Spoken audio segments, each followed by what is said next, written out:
కొవ్వూరు మాజీ ఎమ్మెల్యే నల్లపురెడ్డి ప్రసన్న కుమార్ రెడ్డి పోలీసుల విచారణకు హాజరయ్యారు. తనపై అనుచిత వ్యాఖ్యలు చేశారని ఎమ్మెల్యే ప్రశాంతి రెడ్డి ఇచ్చిన ఫిర్యాదుపై పోలీసులు ఆయన్ని ప్రశ్నించనున్నారు. ఈ కేసులో ప్రసన్న కుమార్ రెడ్డి ఆయన్ని అరెస్ట్ చేయొద్దని నోటీసులు ఇచ్చి విచారణ చేసుకోవచ్చని హైకోర్టు ఆదేశాలు జారీ చేసింది.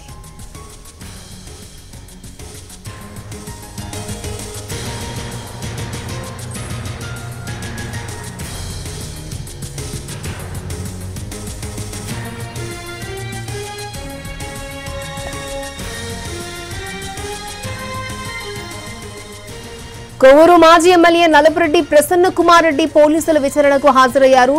తనపై అనుచిత వ్యాఖ్యలు చేశారని ఎమ్మెల్యే ప్రశాంతి రెడ్డి ఇచ్చిన ఫిర్యాదుపై పోలీసులు ఆయన్ని క్వశ్చన్ చేయనున్నారు.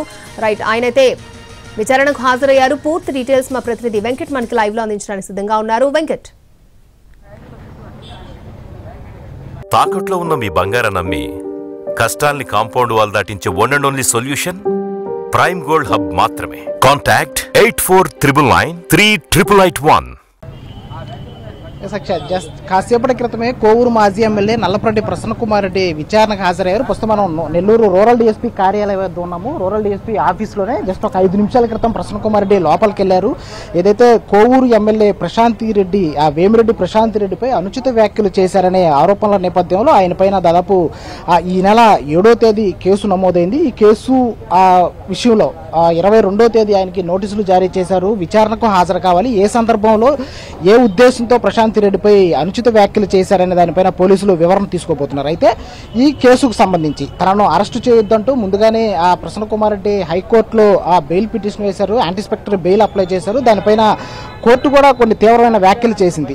ప్రజా జీవితంలో మహిళా ప్రజాప్రతినిధిపై ఇలాంటి వ్యాఖ్యలు చేయడం సరికాదంటూ చెబుతూనే అయితే ఈ కేసులో అతన్ని అరెస్టు చేయాల్సిన అవసరం లేదు, నోటీస్ ఇచ్చి విచారణ చేయాలంటూ కూడా హైకోర్టు ఆదేశించింది. ఇదే నేపథ్యంలో ఆర్ఎన్ఎస్ ఏదైతే బీహార్ హైకోర్టుకు సంబంధించిన జడ్జి ఉన్నాడో ఆయన జడ్జిమెంట్ని ఫాలో అవ్వాలని కూడా పోలీసు అధికారులకి ఆదేశాలు జారీ చేసిన నేపథ్యంలో ఆయన్ని విచారణకు పిలిచారు. విచారణ సందర్భంలో కూడా వైఎస్ఆర్ కాంగ్రెస్ పార్టీకి సంబంధించిన నేతలు కావచ్చు, ప్రసన్న కుమార్ రెడ్డి అభిమానులు కావచ్చు, భారీగా నెల్లూరు రూరల్ డిఎస్పీ కార్యాలయానికి వచ్చినటువంటి దృశ్యాలని మనం చూస్తున్నాము. దాదాపు 9:30 నుంచే వివిధ ప్రాంతాల నుంచి కోవూరు నియోజకవర్గంతో పాటు నెల్లూరు సిటీ నియోజకవర్గానికి సంబంధించిన కార్యకర్తలు, ముఖ్య నేతలు కూడా భారీగా డిఎస్పీ కార్యాలయానికి చేరుకున్నటువంటి పరిస్థితి కనిపిస్తుంది. అయితే ఇవాళ ఉదయం 10 గంటల నుంచి పోలీసులు ఆయన విచారిస్తున్నారు. కోవూరు సిఐ సుధాకర్ రెడ్డితో పాటు నెల్లూరు రూరల్ డిఎస్పీ ఘట్టమనేని శ్రీనివాస్ కూడా ఆయన్ని విచారిస్తున్నటువంటి పరిస్థితి కనిపిస్తుంది. అయితే ఈ కేసులో అరెస్టులో ఉండబోవు, విచారణ మాత్రమే ఉంటుందని చెప్పేసి కూడా పోలీసు వర్గాలు చెప్తున్నటువంటి పరిస్థితి కనిపిస్తుంది.